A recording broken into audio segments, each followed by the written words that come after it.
IAS institute నిర్వహిస్తున్న all India scholarship exam pass అవ్వండి. 2 years ఫీజులో 50% మాత్రమే పే చేయండి. మద్యానికి బానిసైన కొడుకు రోజు కుటుంబాన్ని వేధిస్తుండడంతో ఆ తండ్రి సహనం కోల్పోయాడు.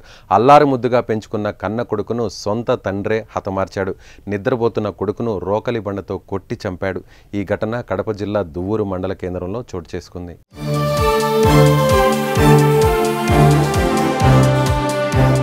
కడప జిల్లా దువ్వూరు మండలం కానగూడూరు గ్రామానికి చెందిన మాబూ షరీఫ్ కుటుంబంతో నివాసం ఉంటున్నాడు. ఈ నేపథ్యంలో కొడుకు హుస్సేన్ బాషా మద్యానికి బానిసయ్యాడు.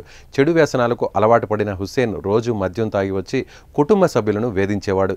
ఇలా రోజులు గడుస్తున్నా తండ్రి ఎన్నిసార్లు మందలించినా కూడా కొడుకు ప్రవర్తనలో ఎలాంటి మార్పులు రాలేదు. పైగా అతని వేధింపులు రోజు రోజుకు తట్టుకోలేనంతగా మారిపోయాయి. దీంతో ఎలాగైనా కొడుకును అడ్డు తొలగించుకోవాలని తండ్రి భావించాడు. అనుకున్నట్లుగానే ఆ రోజు కూడా కుమారుడు హుస్సేన్ ఫుల్గా మద్యం సేవించి ఇంటికి వచ్చాడు.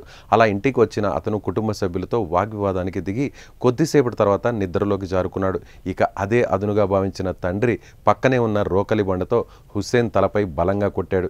దీంతో హుస్సేన్ గట్టిగా కేకలు వేయడంతో అక్కడికి చేరుకున్న స్థానికులు అతన్ని హాస్పిటల్కు తరలిస్తుండగా మార్గం మధ్యలోనే మృతి చెందాడు.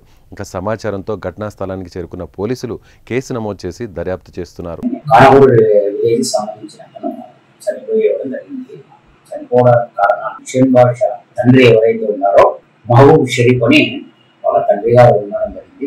తను హుస్సేన్ బాషా తాగుడు బానిసే. గత 3 సంవత్సరాల నుంచి కూడా తల్లిదండ్రులను వేధించడం ప్లస్ భార్యను కూడా వేధించేవాడు. ఇతను ప్రేమించి చేసుకోవడం జరిగింది. ఈ విధంగా ఒక 15 రోజుల కింద ఈ రావడానికి డబ్బుల కోసం డైలీ 1000 కానీ 500 కానీ ఇవ్వమని వేధించేవాడు. ఇట్లా 15 రోజుల ఇవ్వకపోవడంతో వాళ్ళ తండ్రి గారిని వచ్చేసి కొట్టడం జరిగింది. ఆ క్రమంలో వచ్చేసి వాళ్ళ తండ్రి దీనిపైన కక్ష పెట్టుకొని ఈరోజు పెన్షన్ డబ్బులు కూడా తండ్రి గారు ఇవ్వమని అడగగా ఈరోజు 10:30 గంటల సమయంలో తాగి వచ్చి అడగడం జరిగింది.